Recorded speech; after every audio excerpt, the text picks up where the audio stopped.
Well, few had more of a front row seat on the events of 9/11 than our next guest. Retired Air Force Brigadier General Ben Robinson was the commander of the AWACS Wing Command based out of Oklahoma City's Tinker Air Force Base. Earlier, he joined me in studio to talk about how that fateful day changed his world outlook. Ben, when did you realize that our world was changing on September 11th? We watched the first airplane hit the tower. Well, actually, we saw it right after it hit the tower. So as we're sitting there watching the news that morning, we saw the second airplane hit. All of us, of which there was a room full of military members, all of us realized at that point this was not an accident. This was an act of war. And the air war over America, first time in history, had started. And that was just prior to 8 o'clock that morning. As the commander of AWACS, what happened? Well, what we discovered was we had already launched airplanes that morning. Airplanes had gone to Florida for training, gone to North Carolina for training. We had an airplane that spent the night up in Tacoma, Washington at McCord Air Force Base. So we had airplanes already deployed.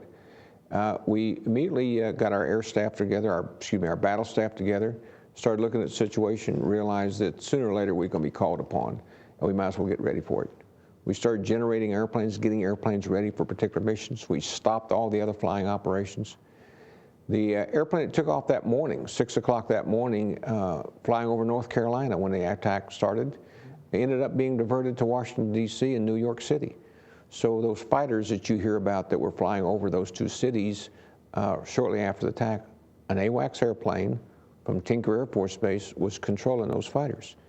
The second airplane, one that had gone down to Florida for training, was the airplane that ended up staying with the president that whole day. So as the president arrived back in Washington, D.C. that evening, an AWACS airplane that had taken off from Tinker Air Force Base that morning had been watching the president all day. In those moments after the attack, was there less confusion or more confusion than you could have imagined that there would have been? Where we were, actually, we felt like we was pretty calm. We had practiced through generation exercises exactly what we would have been doing and exactly what we did. So that went fairly calm. There was a lot of chaos, though, on telephones that were coming in, telephone calls that were coming in. Imagine that coming in that morning, there were airplanes arriving in the United States from all over the world.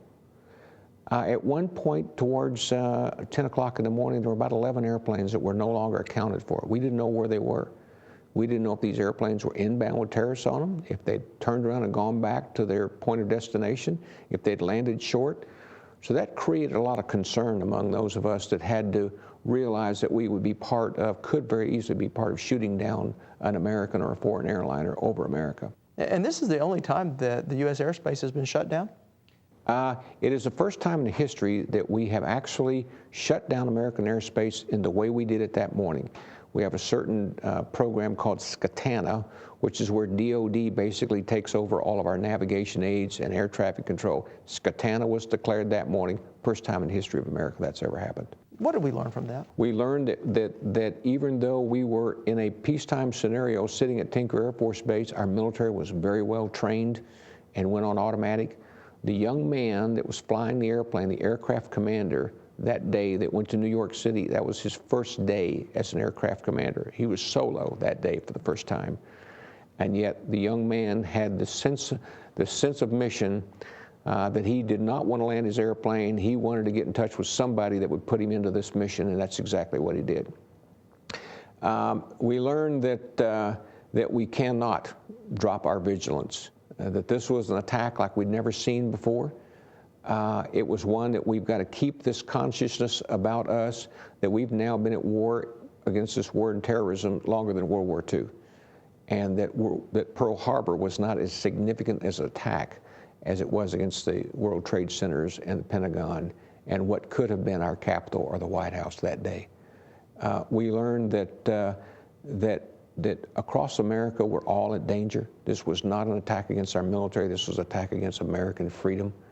And we've got to protect it, and we've got to protect it around the world, and that's exactly what we're doing today.